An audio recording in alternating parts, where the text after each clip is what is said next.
ఒకరోజు చిన్న అబ్బాయి రాహుల్ స్కూల్ నుంచి ఇంటికి వస్తూ రోడ్డు పక్కన ఒక పాత బాక్స్ చూశాడు. ఆ బాక్స్ మీద పెద్ద అక్షరాల్లో ఇలా రాసుంది: ఈ బాక్స్ తెరిస్తే నీ జీవితంలో ఒక రహస్యం బయటపడుతుంది. రాహుల్ ఒక్కసారిగా షాక్ అయ్యాడు. చుట్టూ చూశాడు. ఎవ్వరూ లేరు. ఇది నిజమా లేక ఏదైనా ట్రాపా అనుకొని కాస్త భయపడ్డాడు. కాని అతనికి కుతూహలం ఎక్కువ. అతను బాక్స్ను మెల్లగా తెరిచాడు. అందులో ఒక చిన్న నోటుంది.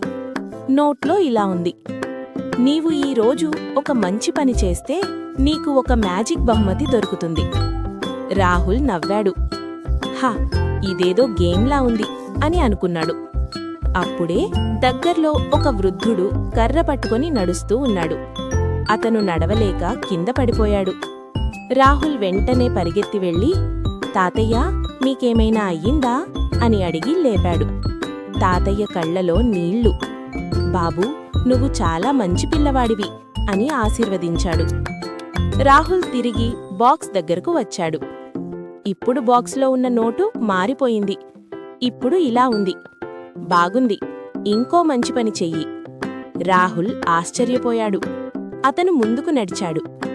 అక్కడ ఒక చిన్నమ్మాయి ఏడుస్తూ ఉంది. ఆమె చేతిలో ఉన్న టిఫిన్ బాక్స్ కింద పడిపోయి అన్నం మొత్తం చెల్లాచెదురుగా పడిపోయింది. రాహుల్ వెంటనే తన వాటర్ బాటిల్ తీసి అన్నం కాస్త శుభ్రం చేసి ఆ అమ్మాయికి బాధపడకు అని చెప్పి సహాయం చేశాడు. ఆ అమ్మాయి సంతోషంగా నవ్వింది. రాహుల్ వెంటనే తిరిగి బాక్స్ దగ్గరికి వచ్చాడు. ఇప్పుడు బాక్స్లో చిన్న బంగారు కాయిన్ ఉంది. అది చూసి రాహుల్ గుండె జారిపోయింది.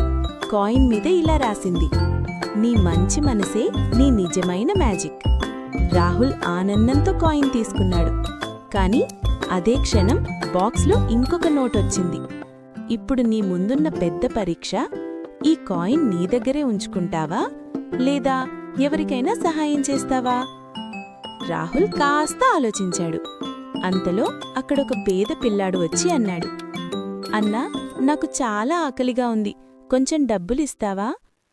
రాహుల్ చేతిలో బంగారు కాయిన్ ఉంది. అది చాలా విలువైనది. కాని రాహుల్ కళ్లలో తాతయ్య మాటలు గుర్తొచ్చాయి: నువ్వు మంచి పిల్లవాడివి. అతను కాయిన్ని ఆ పిల్లాడి చేతిలో పెట్టాడు. ఆ పిల్లాడు షాక్. నిజంగా ఇది నాకా అన్నాడు. రాహుల్ నవ్వి, అవును, నువ్వు సంతోషంగా ఉండాలి అన్నాడు. ఆ పిల్లాడు ఆనందంగా పరిగెత్తాడు. రాహుల్ తిరిగి బాక్స్ దగ్గరికి వచ్చాడు. నీవు గెలిచావు. నిజమైన సంపద డబ్బు కాదు, మంచి మనసు. అంతే, ఆ బాక్సు ఒక్కసారిగా మాయమైపోయింది. రాహుల్ ఆశ్చర్యంతో నిలబడ్డాడు. కాని అతని మనసులో మాత్రం ఒక గొప్ప ఆనందముంది.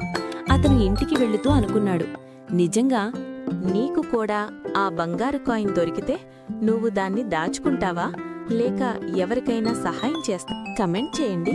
వీడియో నచ్చితే లైక్ చేయండి. ఇలాంటి వీడియోస్ కోసం సబ్స్క్రైబ్ చేయండి.